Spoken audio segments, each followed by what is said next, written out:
tunaleta rambirambi zetu za pole kwa kanisa letu la Katoliki, kwa jamii ya baba wetu Askofu Mkuu aliyestaafu John Joseph Njenga. Tukiwa hapa tumeunganika to celebrate, to mourn and celebrate the life of a selfless Kenyan, a visionary leader, but also a committed bishop. For those of us who grew up in Eldoret and belonged to other denominations,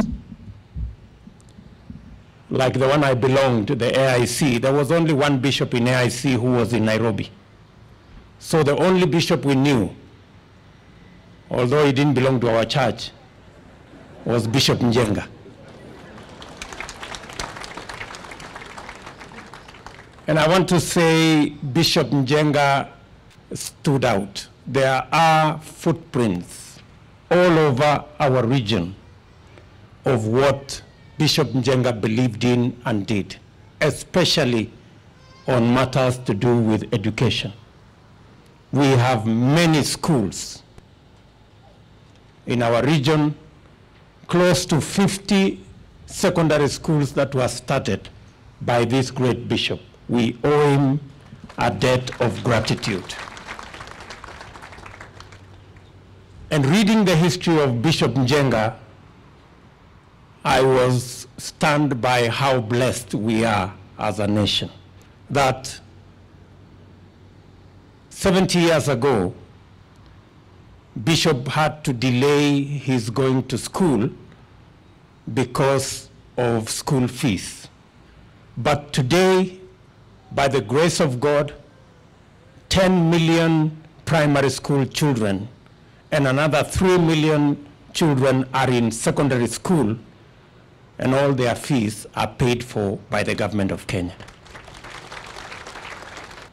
Again, Bishop John Njenga was selfless. I try to imagine, given a choice between going to read medicine and being a priest, I don't know how many people here would have made the choice Bishop Njenga made. But again, he's demonstrated that he was a selfless person. He didn't do the things that would benefit him, but he did the things that would benefit humanity. And we must celebrate him as a selfless person. Let me say that having read what I have read about his being a selfless person, I have again seen that 50 years ago, in 1968, Bishop Njenga had a conversation with the then Minister for Education, Dr. Kiano.